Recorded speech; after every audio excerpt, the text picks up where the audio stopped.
Hello and welcome to Bristol Fundraising Group's July 2026 session titled Insights from Community and Event Fundraisers. I am delighted to be joined by some local experts, Charlie Rowen from Great Western Air Ambulance Charity, Lizzie Carlyle from HFT, and Molly O'Donoghue and Hayley Ali from St. Peter's Hospice. Today we are going to have a panel discussion on running fundraising events, covering some of the challenges that you might face and hopefully picking up some top tips you can take away and try for yourself. Now, I'm going to hand over to all of our guests so that they can introduce themselves because they're doing a much better job than I can. So maybe we could start with you, Charlie. Hello, yes, my name's Charlie. I am the Events Manager at Great Western Air Ambulance Charity. We call it GWAC for short, so I might say GWAC rather than that whole mouthful of a name. Our organisation is an air ambulance, and we focus on bringing all of the skills and equipment and medicine and doctors from our hospital A&E department to the patient wherever they are who are in need of that specialist pre-hospital critical care.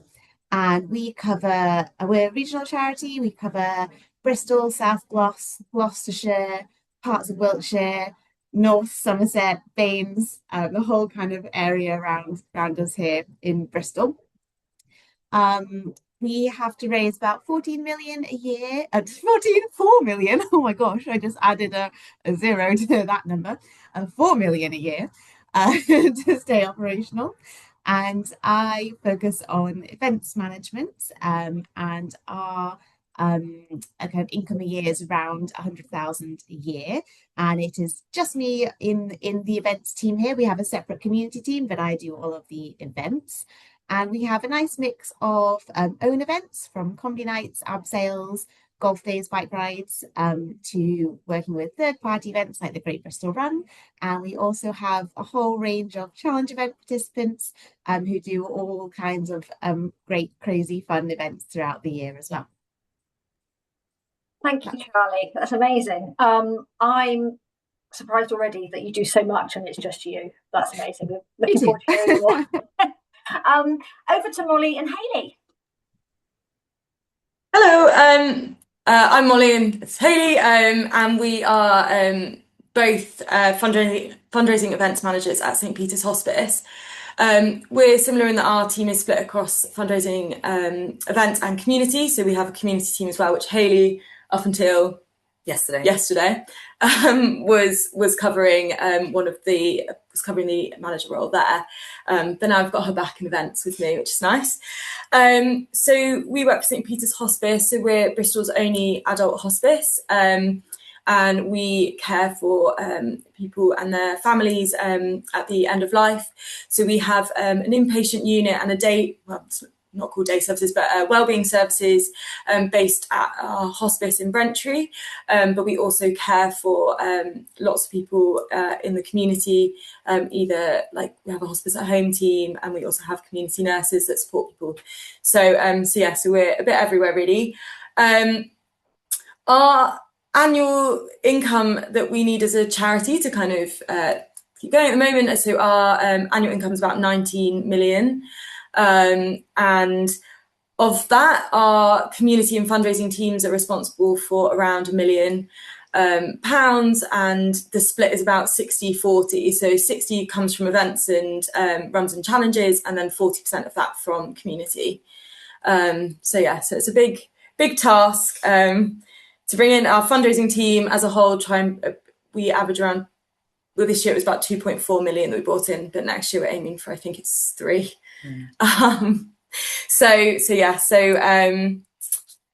That's us. We do our own events. So we run a big cycle ride called Tour de Bristol. We do an event with Bristol Bears called the Rugby March, and we do a cold water dip. So those are some of our own events that we run. Then we also do third party runs and challenges like Great Bristol Run. We've got some London Marathon places this year, Christmas tree collection, and we do bespoke overseas tracks as well. So bit of everything. Thank you. And Lizzie. Hello, everyone. I'm Lizzie from HFT. I'm the Community Fundraising Manager here, and we are a national charity on a mission to change the lives of learning disabled adults for the better. So we have a range of services around England and Wales, which span from sort of residential care to day services. We've got some services here in Bristol, and yes, around the country. So as sort of our fundraising organisation, we are aiming to bring in around 2.3 million. And in terms of community and challenges, we're looking at about 250,000, about 275 from us. So yes, I am sort of doing community and events and challenges. At the moment, it's just me. But usually we do have a manager and an officer, and we have a range of different things that we do in terms of events. We run third-party events. We have places in the London Marathon. We've been doing the London Marathon for a while now, very successfully. We also partner with a third-party tour operator called Choose a Challenge for international challenges, mainly based at sort of university students and that sort of level. And we do a few of our own events as well. We have a 1.5 challenge, which is sort of a heavier focus on our internal audiences, sort of our staff and our families, and we do some bits and pieces throughout the year as well in terms of our own events. But yes, like the others, a really big mixture. So yes. Amazing. Thank you all and welcome. As you can see, we have a brilliant panel today with a huge amount of experience across so many different kinds of community and event fundraising. So thank you all for joining us. So the first question I wanted to start with was just, where do you start when you want to choose a challenge or an event for your charity? I think maybe we'll go to Molly and Hayley first of all. Yeah, we kind of break this question down into looking at our own events, and then also with what like runs and challenges and third party things to choose. So when we're looking at the third party runs and challenges that other organisations are holding, we kind of look at trends nationally, what's really popular, read all of those reports about, running's having its day or what's kind of coming up, and work with companies like Real Buzz, Run for Charity, Ultra Challenge, who kind of have a whole list of different things that we could get involved in. And kind of look back at what's done well for us in previous years. Have we had lots of people doing long distance walks, so therefore should we be pushing more of those?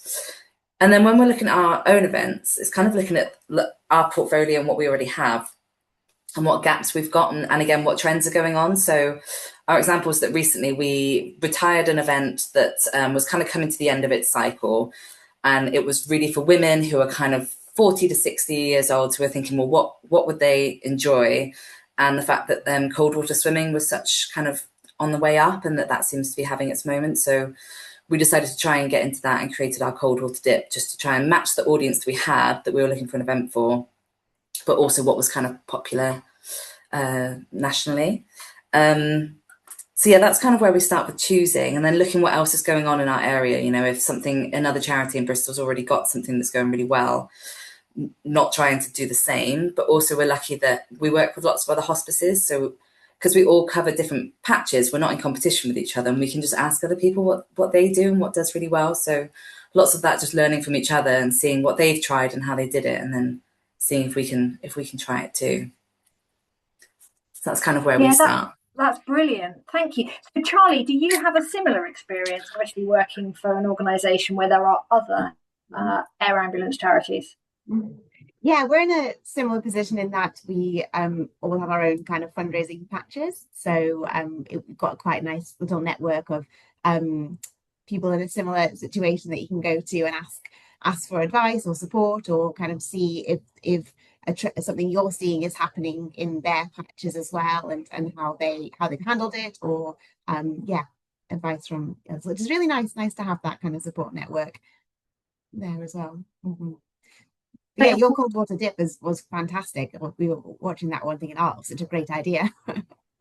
So Charlie, and how do you go about when you're looking at choosing a new event? Or yeah, so similar process to you guys. I'm looking at any gaps that in target audience that we're not reaching, looking at trends in the market. But the only thing I would add is like looking at what connections we already have that we could use, which is always easier to grow something when you've already got a kind of foot in the door wherever you're going, rather than starting it from cold. So I guess the example on our end would be the Dare the Drop abseil, which is at Ashton Gate Stadium, which I kind of knew I wanted a big like good venue for an abseil. And then one of our staff members had a connection with someone who worked there, which we were able to use to kind of get those conversations started, which made things a lot easier, and it's turned into a fantastic event. So kind of looking at what connections you have internally, and kind of adding that into the decision-making process as well. It's been really good. I love that. In so much that we do as fundraisers, it's who you know and what you can leverage and support kind of networks and things like that. Fantastic. Lizzie, you obviously work for a national charity, so maybe don't have the same experience as everyone else here with being able to look at other similar charities. So how do you approach finding a new challenge, a new event, or fundraising? Yeah, of course. I think for our sort of own events that we run, a lot of our focus is on what our audiences will like. We have an older audience, and again, looking quite internally, because we have services dotted around the whole of the country and Wales. We want to make sure that we're engaging with them as much as we possibly can. And a lot of our sort of engagement will come from our amazing support workers and seeing how we can create those own events that will reach all of the areas that we're dotted around in. I think that's really, really important for us, because obviously with our main sort of central support being in Bristol, it's really easy to keep it quite localized. When we have incredible services up north in Wales, we want to make sure that we're reaching all of our areas, and I think that's a really key consideration for us, which is where we've sort of our 1.5 challenge, which represents the 1.5 million learning disabled adults in the UK, comes into play, and we can sort of create that event and that competition within our organisation in itself, which I think is really important. But just going off of what Charlie said about connections, that's a really, really big one for us, especially in terms of our third party events, with our partnership with Tutor Challenge. A lot of that, and sort of figuring out which events we want to run, what's going to be successful for us, will come from interest. And if we've run an event one year with a really, really big interest, for instance, in Machu Picchu, it's about the word of mouth and students passing that on to sort of the year below, or friends, other societies, even other universities. So we really, really rely on that, and I think that word of mouth and making sure that we're using any connections that we have has started to build our portfolio with that, especially. So yeah, I think in terms of us and sort of our outreach, we are a very national charity, but we have a really, really sort of regional feel, and I think that really helps with us in terms of figuring out what we want to do next with our portfolio, and making sure that we're engaging as much as our organisation as we can. Great. Lizzie, I'd like to carry on from what you've just said about your kind of challenge events, because the next question I wanted to ask you all was about how you recruit your participants, and whether you have any kind of top tips to offer everybody today.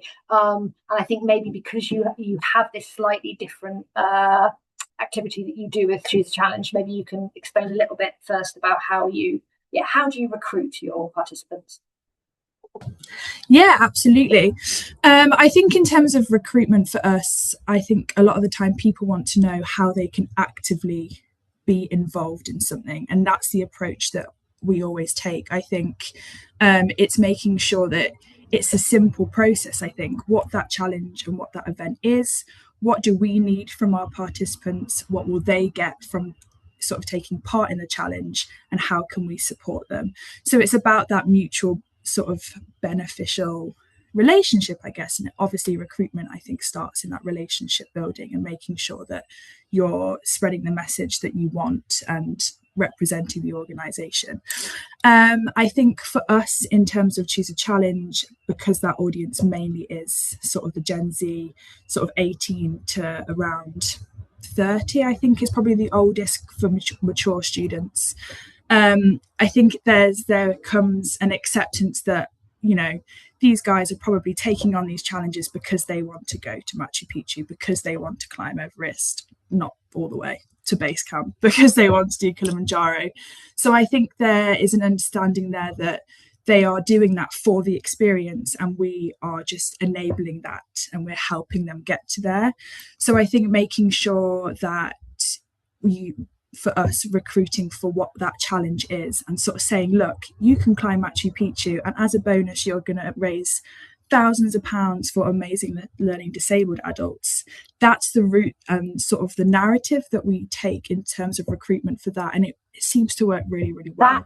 That's really interesting, Lizzie, because obviously as fundraisers, quite often we're always talking about what our charity does, the mission that we're, you know, and that's the focus point, whereas you're kind of saying more that, you know, it's the experience that you're selling, and the supporting is additional, which is fantastic.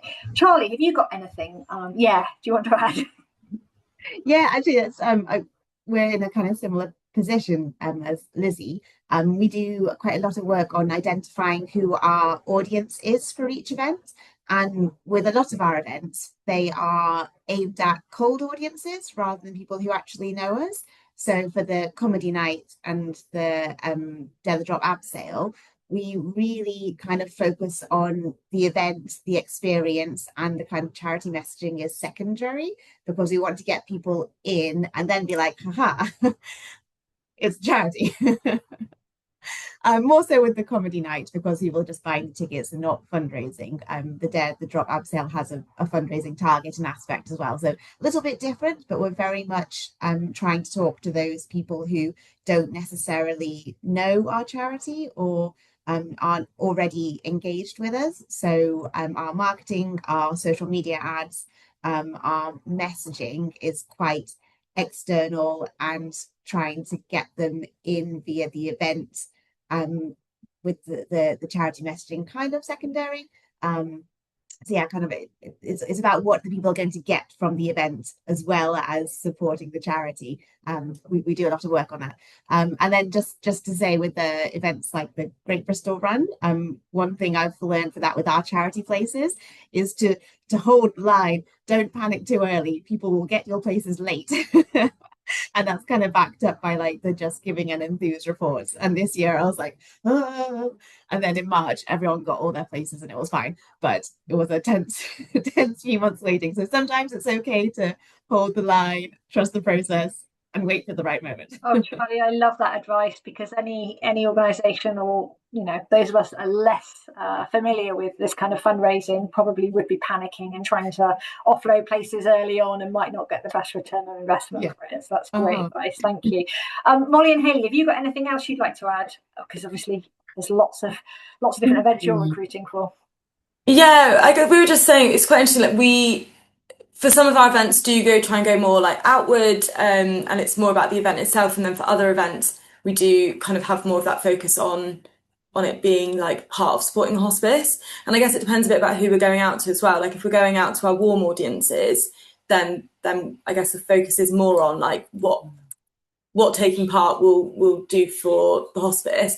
Whereas externally, like for like something like our Tour de Bristol is actually predominantly people who just want to come and do a cycle ride. So it's like how we get them, once they've registered, to actually then like want to fundraise on top of that or make a donation on top of that. So yeah, I guess the only things I was gonna add, like similarly, we use like our existing like data to figure out like who are the best people to go out to. Our data team are very clever at pulling different audiences for us to approach. And we work with our marketing team to come up with like marketing plans for all our different events.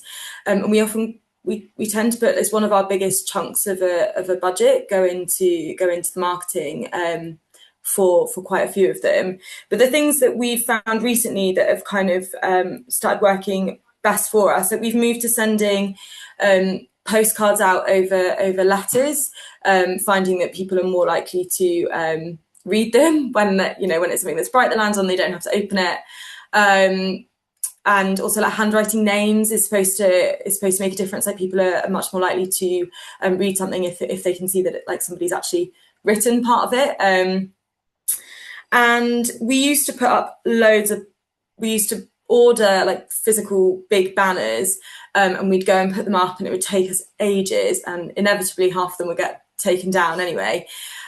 So we recently sort of discovered a company called Out of Hand, and they will do, like on anywhere that there's like big things up for where they're doing like building work, or like down by Arnolfini, they will go and they figure out the best, they can help you figure out the best places for you to put them, and they'll actually go and put these posters up for you, and it's much more affordable, and also like you're not ordering banners, so it's better for the environment as well. So yeah, that's something that we found. And also trying to get case studies. We try and get like a good case study from a past participant or from someone who's already signed up, because if we've got a good case study, we can go out to press. We're more likely to get something on the radio, or and get kind of featured for free when we've got like a really compelling story of someone who's chosen to take part.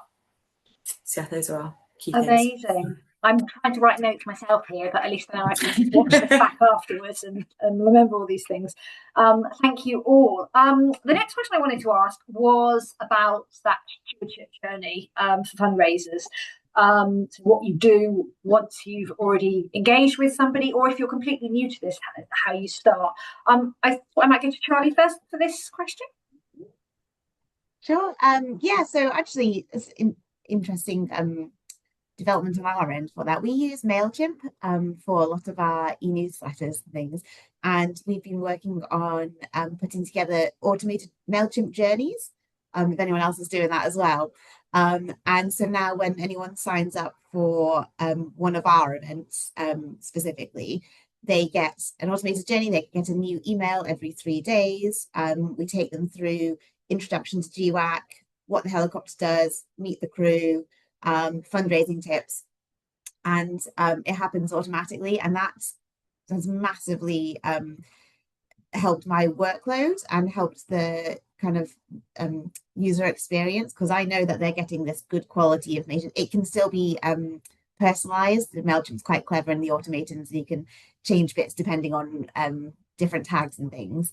But I know that they've had a good introduction to GWAC. They've got all the relevant email and links that they need, and it saves me from like hurriedly shooting out individual emails whenever people sign up that inevitably get a little bit chaotic, and they look much nicer on MailChimp than coming from my Outlook. I do supplement the journey as well with Outlook and individual emails, depending on what people need as well, but having that starting introduction done and done well has made a massive difference. Yeah, and then it's I'm adding to that journey as well, like a month to go ones, the ones that can be automated, and then filling in the more personal ones in my own time from Outlook as we go. Yeah, I recommend looking into it if anyone, especially if you're a kind of one-person team like me, where you don't really have a lot of time to be sending out loads of emails and doing loads of admin. It's a real big game changer for me, so I can recommend looking into that. Brilliant. Everyone else, do you also use automated journeys too? Maybe Molly and Hayley can join in now. Yeah, we wrote that down to talk about too. We use .digital, which is very similar to MailChimp, I think.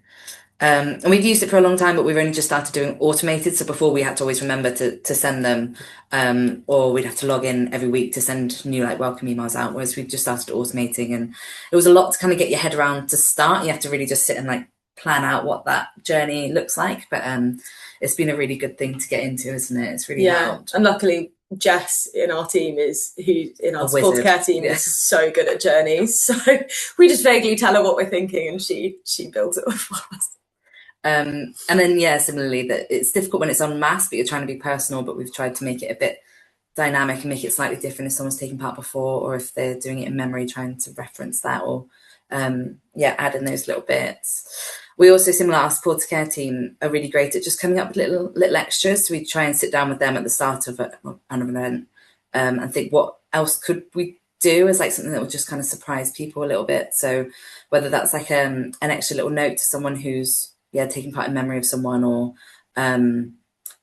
you developed recently about like adding their names onto the back of the medals at one of our events. So like little extras that we can kind of add in that people aren't really expecting is something that we're trying to do more and more. We're kind of at the beginning of that, but wanting to do it more.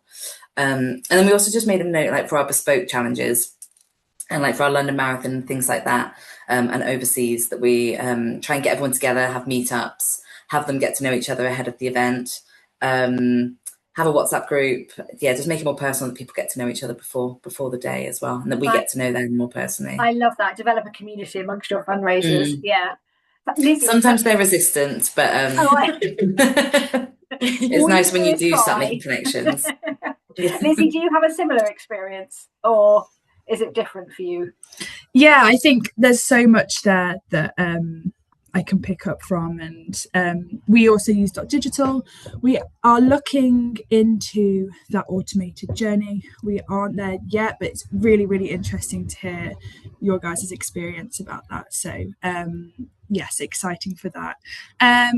Couple of things that I can add. I think because obviously for our events we have such a different range of audiences, a key thing for us is finding out those methods of communication that actually work for our participants. So sort of the best example for that is our Choose a Challenge and our students. We just know that they are not going to be checking their emails. I can't remember the stats, but the way that Gen Z check their personal emails, the number is crazy. It's basically like 0. So we know that traditional sort of stewardship journey for them just isn't going to work. So we focus on WhatsApp communities for that, WhatsApp group chats. That's the way that sort of works for us. We know it works for them. We get the most engagement that way. Obviously we have the group chats for any sort of individual stewardship, whether that's fundraising tips or any worries about fundraising, because a lot of time it's their first time fundraising, which is also needs to be tailored within that stewardship, is all on message. And I think knowing that method of communication is successful to them has really helped our stewardship journey with that audience. But then looking at our London marathoners, they will probably expect that more traditional stewardship journey. So our newsletter, our welcome emails, our check-ins and sort of welcome packs, that all works for them, because a lot of the time the runners that we have maybe run for other charities as well. So they're used to that. It's not too much of a surprise. And that all comes into getting to know your participants, like Molly and Hayley said, making sure to celebrate them. They're doing an amazing thing for your charity, and just making sure that positive message is throughout. And I love what Molly and Hayley were saying about the little extras. So for London Marathon, we sort of send a welcome pack with our regular t-shirt, which is sort of the training t-shirt, if you will. Everyone loves freebies, I think, no matter what you're doing. And close to the time, we can then send the run vest and maybe, a pack of jelly babies to sort of say, keep the energy up. And just making sort of little tweaks like that, I think just makes that stewardship journey amazing. And I think the biggest success that we've had from that is retention. We've got a lady running the London Marathon for the 4th year with us this year, and another lady who signed up because her friend ran it last year and she heard about all the the fun little things that we do there. So I think when you get it right, retention comes pretty easily, and I think ultimately that comes down to just knowing your participants and knowing who's chosen to run for you or to do an event for you. Amazing, thank you. I think this leads on to another question I wanted to ask really well, which is bespoke events, your own events, or third-party fundraising. What are the pros and cons of both, and where would we start if we wanted to kind of run our own event as a charity that's never done that before? Can I start with you, Molly and Hayley, please? Yes, we do both, and there's definitely, I am unmuted, aren't I? Yeah, we do both. There's definitely pros and cons in both directions. We were talking about how our own events, it's just got that kind of risk on you, like it's if you don't get the numbers, or if you've got issues with suppliers, or if there's bad weather, it kind of more sits on your shoulders and you've put more cost into it. And yeah, there's a lot more kind of risk involved when you're doing your own event.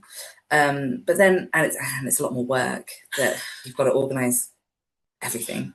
But then, like the payoff in return is just that having everyone taking part for you and for your charity makes it a lot more special, and you can really highlight the charity in that way and put them front and center. And it puts your charity out across the city as well. If everyone's walking in your t-shirt together, it just makes it a lot more powerful, and they're a lot of fun, and you can kind of really make it your own and make it fit your audience. And you know, for us, we can always make sure there's a real strong like in memory element. It's really important at all of our events, so making sure that that's always kind of covered and included and thought of. So yeah, it's kind of harder work, more that could go wrong, but then the actual day itself has a lot more to it for the own events. Yeah, presumably you balance your portfolio a bit, so it's a bit of so that's where we have that whole like mix, and those in-person events are great as well for building that like a really like loyal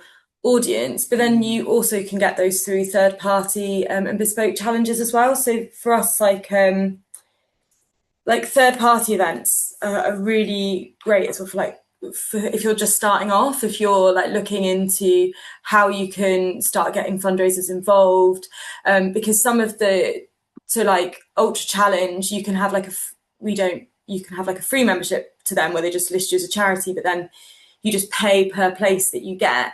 So, you know, in terms of like budget wise, they're quite easy to manage, and you can start really small.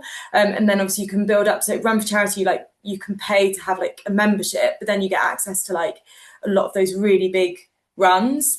And they obviously handle like all of the like logistics for you. So that's quite nice. And it gives people like an opportunity to like take part in loads of different things. And like we said at the beginning, like putting on like your own running event would be a lot. And there's so much competition already. Whereas actually, like if you can just get some runners to do it, is great. So there's not too much involvement apart from like stewardship and making sure you keep like your website updated and like keeping on top of trends. And also like a good way to get an indicator of maybe what people are interested in. So then if you do want to do an event of your own, if you've got loads of people that are doing like more walks, or like lots of people who are looking at, I don't know, 10Ks, like you can maybe get a bit of an idea of the audience that you have. And then bespoke challenges, high cost, but a high reward. So obviously if you're doing like overseas challenges, we've just launched, we're going to do Kili for our 50th anniversary. Obviously each place is going to cost us about £2,700, but then the fundraising target is £5,700. So we always like double it. So obviously there is a bit of a risk there, because you need to build a team that are the right size, you know, to make it affordable and to make it so the challenge can run. But when you build that team, it's amazing, like the bonds that people make on those tracks and the connection that those people have to your charity as a result of it are brilliant. Our biggest fundraiser that we've ever had was our Bristol to Paris cycle ride a couple of years ago. We had 54 cyclists take part and they raised 190k, which is incredible. They just went absolutely like above and beyond. And you know, and the fundraising target per individual was actually not that crazy, but the average was like over £3,000 that they each raised, which was just brilliant. So yeah, but it can mean some tricky conversations, because you need those fundraisers to hit those targets. So you do have to be prepared that you are going to have to like steward in a slightly tougher way. Tough is maybe the wrong word, but you know, you might have to say, and you do have to have those conversations and be really upfront with people. Well, we might have a question about that in a minute, but first of all, I want to go to Charlie and see if you've got anything to add. I'm liking this balance of, you know, doing your own event, but also for potentially anybody listening from a charity out there who maybe is thinking, I would love to have a major event, but I don't know, I wouldn't be able to start with that. Yeah, what advice have you got? I kind of look at our bespoke events as what we're putting out to a cold audience as like a really good way for people to get introduced to the charity at without kind of committing to a big fundraising target, or it's like you can kind of dip a toe in, find out more. So the comedy night is the perfect example of that, where people are just buying a ticket and hopefully make a donation on the day as well. But like you're buying a ticket, there's no fundraising, you're not committing to anything apart from a good night out, and finding out about this charity as well. And we have so much control over that, which is fantastic. We can brand it and we can promote it how we like. We can target the audience how we like and get the messaging across that we want and that we think is appropriate for the audience on the day, which is a control you don't have on third-party events.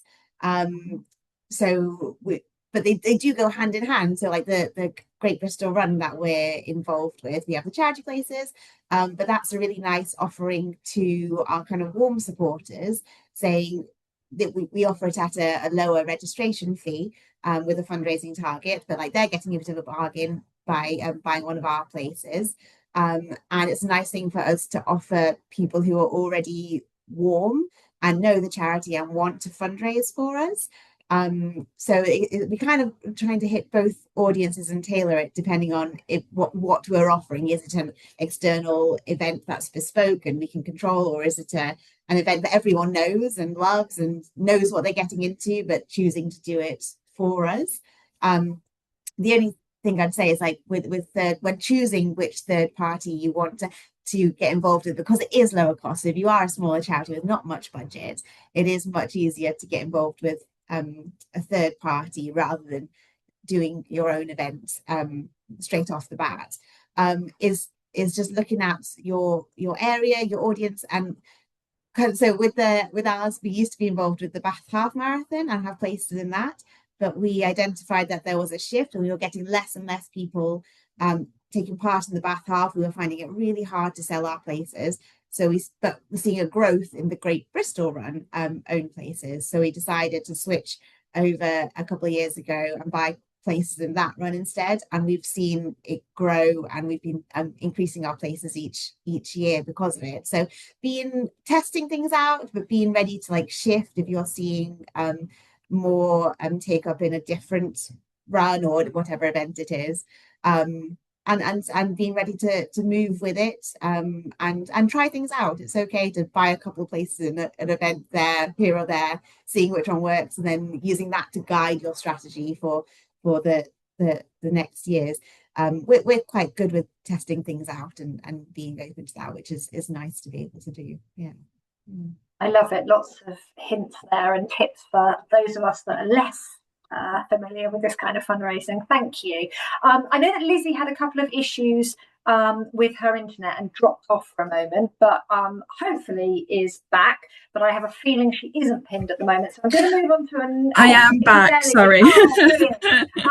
Would you like to add anything to this question? This was a question we were asking about your bespoke fundraising or using third party events, the kind of pros and cons of both. How do you approach this?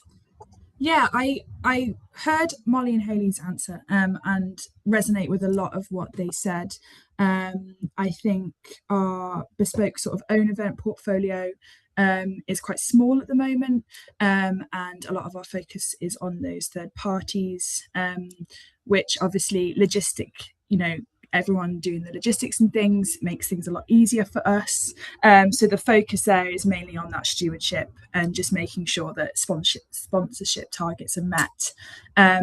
And obviously there is a cost to run those third-party events, so that's always something that we need to sort of put into the budget and make sure that that's what we're putting in, we're getting the right reward for.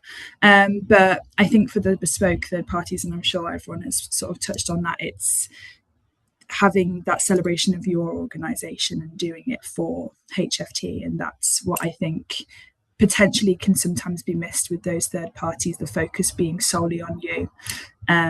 So yes, I think although we do have a lot of success with our third parties events, and we have done for many years, and we know it works for us, I think sometimes there can be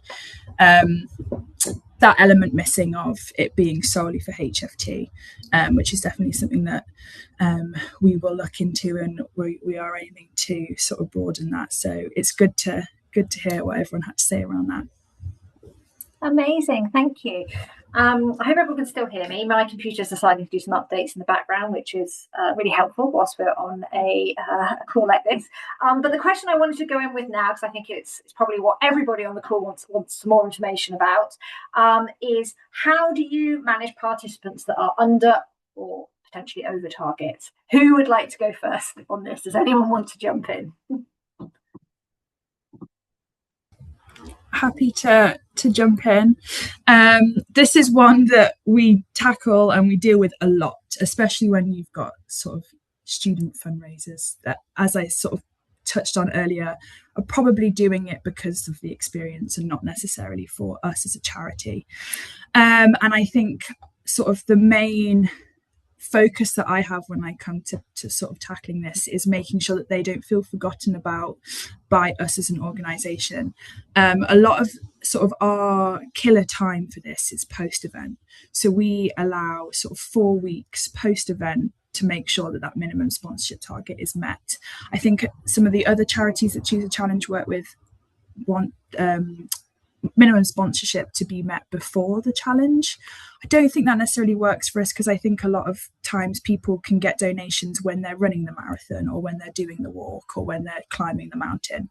So I think having it that post event gives a little bit of leeway, but it is sort of that consistent communication and making sure they don't feel forgotten about. I think especially for our younger audiences, they sort of do the challenge and think, oh, okay, I've done that, I've got away with that. They said 4 weeks afterwards, but is that really the case? And if we are there straight away, congratulations on your challenge, you've still got 4 weeks, by the way. I think that consistent communication and making sure that you are very much involved and all the way up to that end is what helps us a lot. I think also changing the narrative of those later communications to supportive rather than almost accusatory. I think sometimes we can tend to go into, because as fundraisers, it's panic. We panic when we've spent this money on these places and the minimum sponsorship target hasn't been met. It's not great. We end up losing out there. So making sure that narrative is, how can we support you? Why are we struggling to reach that target, and what can we do? And working together with the participant to come up with those solutions. I think sometimes, they tend to slip into you need to raise £500 and I need this by this date, instead of how can we do that? What have you done before that's worked and what haven't you done? And a lot of the times for us, those sort of participants that might not have achieved, who are under, it tends to be their first time fundraising, or they're very new to the experience, or very new to the journey that you have to go on for that. So I think it's about nurturing and making sure that narrative is supportive. And on the flip side to that, those who are over, I think just celebrate as much as you can, and congratulate and shout out, and remind them that it doesn't have to stop here. They can keep going, but making sure that the first point in any of that is celebration. And one more thing that I jotted down, especially again, and I know I'm talking about our younger audiences here, but I think it's a good perspective in terms of those who are under target, and it can work for others. As I said before, a lot of our stewardship for them is through WhatsApp and that sort of community feel. And I think encouraging people to share their experiences almost creates this bit of competition. Sort of, if someone has achieved their target and they pop in the group chat, congratulations, we always try and shout people out. So, congratulations to so-and-so, they've achieved their target, they did this by doing this. People then can see that it's doable and it's possible. And I think creating that sense of, okay, so-and-so did it, I can do it, and encouraging people to share experiences sort of takes that burden off of you. And like Charlie, with a small team, it can be really hard to sort of steward everyone and try and get everyone to get up to that mark. So creating that community and letting people bounce off each other and sharing experiences, I think, is a really good option as well. Amazing, thank you. Do any of our other guests have any? Can you jump in with any other tips and hints on how you support fundraisers that might not quite be reaching the targets you'd hoped? Yeah, I'm happy to. I completely agree with everything Lizzie just said as well. That really resonated with our team.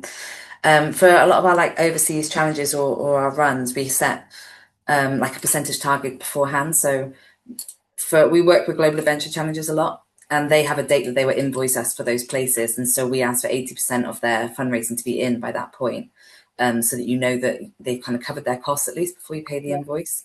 So it's kind of about checking in, like keeping reminding them about that date coming up, but trying to like flag and notice who's a little bit behind, and getting in touch with them and offering them that additional support, and asking whether we can help book them in a bucket collection at a supermarket, or so just kind of keeping in touch with them regularly, noticing that they're a little bit behind and trying to kind of get ahead of it a little bit so that it's not a surprise when you then get to that deadline date.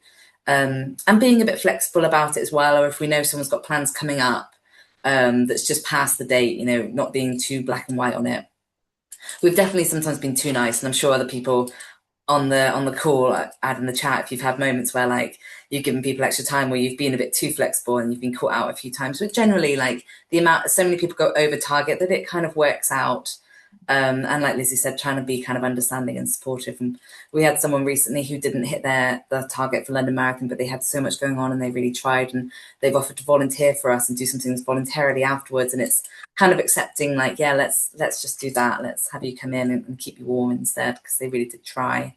But That's also great. And thinking about lifetime giving as well. If you've got that relationship with a fundraiser and you think there's going to be much more in the future as well. Yeah.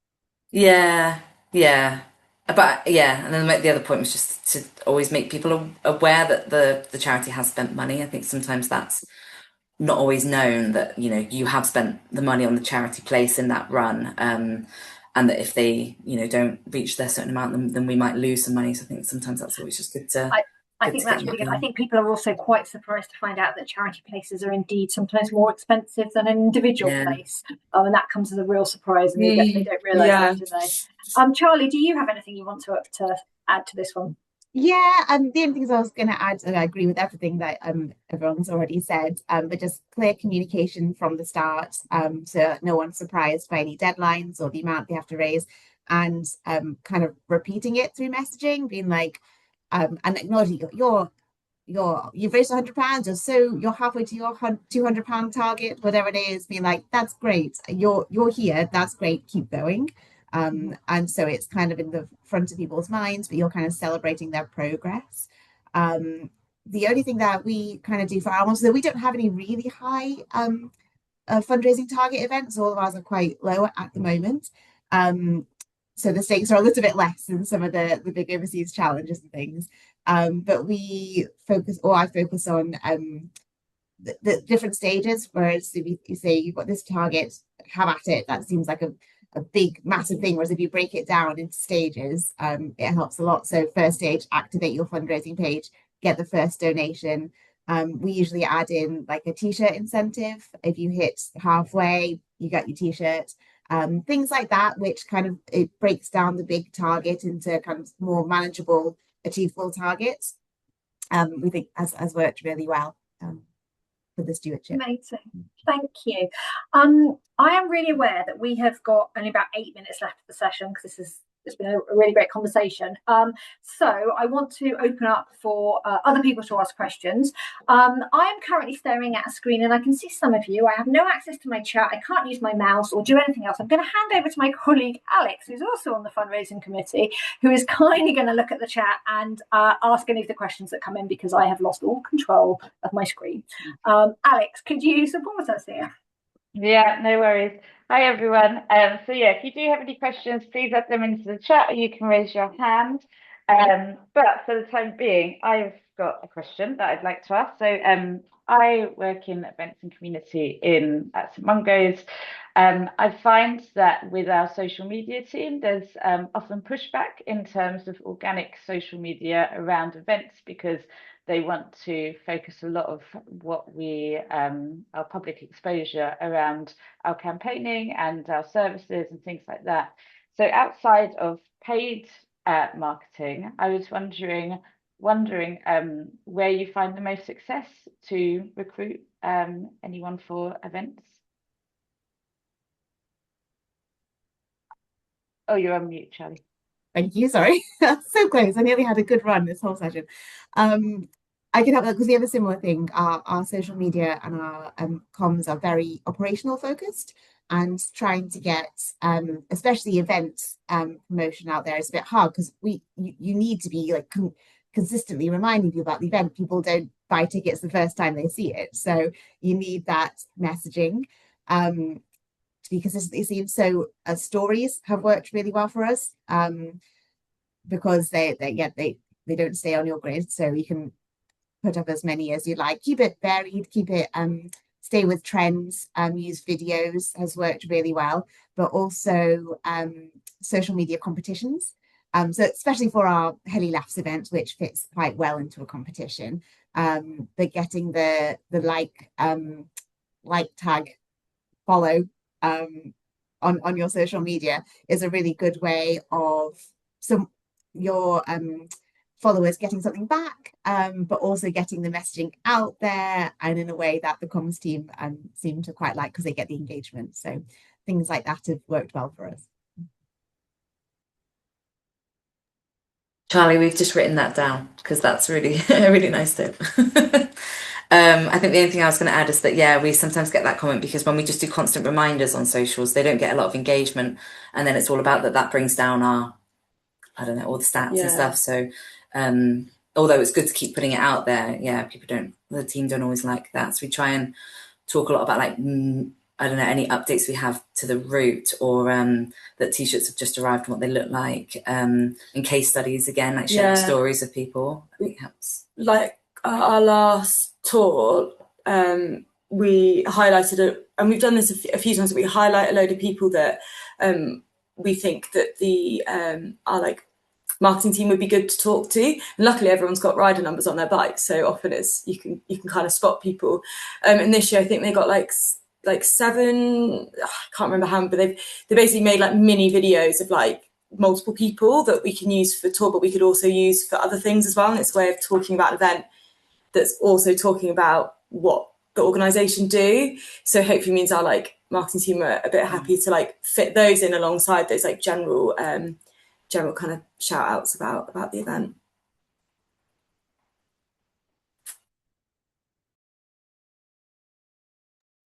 Oh, Sophie, you're on mute.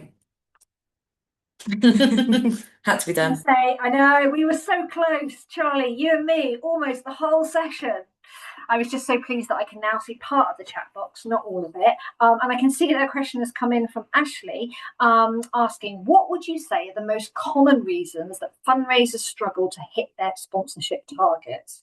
I know we've touched on kind of advice of what you can do, but can you think of any of the main reasons why people don't reach their target? Sometimes it's life events, like things going on for them, if they're moving house or something and they've kind of lost momentum. I think we've had some people where they've found it hard to like actually like do the asking, and so they kind of just need that bit of encouragement of actually like, you know, you do actually need to like put it out there and also like asking like more than once. Like some people think, well, I've shared it and like I didn't get it, or people said they'd sponsor me and they haven't, and it's like saying, oh, well, a lot of time people like forget all that reminder, or I think sometimes we might have it where definitely thinking more of like challenge events and things. If somebody's sort of bringing somebody along with them, like if one person signed up because they were really passionate about it and then they've got a friend who's doing it with them, then maybe sometimes it's the person who's kind of not being dragged along, but that's kind of less like motivated, who maybe struggles a bit more. So those are the kind of most common ones we probably come across. Yeah, for our regular events, it's that people often think that their ticket to take part is their sort of donation. So it's like trying to get people to realise that we need for us, especially for tour, for us to keep that entry cost lower, we need people to be fundraising and donating. So it's like getting that message out there. Of Great. Does anybody have any kind of touching on that element of being, when you're not a fundraiser and maybe being afraid to ask people for donations and things, do you have any tips along the lines of that, of getting people to feel comfortable about making those asks? Charlie, you're nodding there, and Lizzie. Go to Charlie first and then on to Lizzie. Just about encouraging people to use their strengths. If people are confident in front of a camera, like doing little self-blogs to post on their social media, doing little updates on their runs, doing it in costumes, getting engagement. People are like, right, I'm going on a 10K training run tomorrow. Send me your playlist suggestions, or shall I do it wearing this stupid costume I've got from home? Things so the kind of almost mundane act of training is more engaging, and people would be interested to be like, oh, what are they gonna train in today? I love that. And you're not actually asking for money at this stage. You're just reminding people that you're doing this. Exactly. And that, love it. Yeah, fits into that kind of it. People need more. I'm a big culprit of this. Like, whenever my friends are doing some fundraising, they need to remind me 3 or 4 times, and I'm like, yeah, I'll do that. I will do it, but I do need the reminders. So kind of think about yourself. Be like, I know I need the reminders. Everyone else probably needs the reminders too. But if you're not comfortable in front of the camera, I know a lot of people aren't, especially with social media days. What are your hobbies? What can you offer? Can you make something to sell, or be like, if you donate this much, you get one of these lovely things that I made? What are your strengths and passions, so that it becomes more fun for you and not a chore, if that makes sense? Amazing. And we're very nearly out of time, but Lizzie, have you got anything else that you would like to add to this one? Any tips that you can offer? I think very quickly, providing your participants with the resources of why they're raising the money. A lot of the times I think some of our younger participants don't really know what they're asking for. So making sure that all your participants are up to speed on what your organisation does, and making sure that they are fully aware of where people's money is going to go, gives almost that confidence, because I always sort of remind people that they're not asking money for themselves, they're asking it for a charity. So if you can go and approach someone and say, hey, can you give £10 to learning disabled adults, rather than, hey, can you give me a tenner, it sort of gives them, it separates them a little bit, and then it's easier to understand sort of the mission of what they're doing, I think. Love it. That's a really great point to finish on. I think all of us as fundraisers, professional fundraisers, that's kind of like, that is the epitome of what we do, and how we sell our amazing causes and the missions of the charities we work for. Thank you so much to everybody for joining me. Thank you for all of our speakers. This has been a really, really interesting session. I have learned so much, and I'm definitely going to be watching this one back and writing down some of the notes of the different things that you mentioned, the different kind of places I could go and order a sign from, or different kind of third-party fundraising where I haven't heard of them before. So I'm like, I'm going to go and look what events that they offer. So yeah, thank you to everybody. We are going to finish now, but just before we go, please keep an eye out for the feedback survey, which will come out via email, via the Ticket Tailor link tomorrow. Please do just take 1 minute. It's all it takes, just to fill it in and let us know how you found today's session. And there's an opportunity for you to tell us who you'd like to hear from in the future, and we will really try and organise those sessions. We're actually taking a break in August, we always do, but we'll be back again in September. And I believe that I can share that on Wednesday the 23rd of September, we are going to be joined by Sam Ryder from Charities Aid Foundation, and this session is going to have a look at some of CAF's insights and key learnings from their latest research and the fundraising landscape. So that will be our next session. Keep an eye out on your emails, and we will send you details on how to sign up. But until then, have an amazing summer, everyone. Thank you so much for joining, and thank you so much to all of our speakers today. Thank you. Thanks for having us. Bye. Thank you. Thanks so much.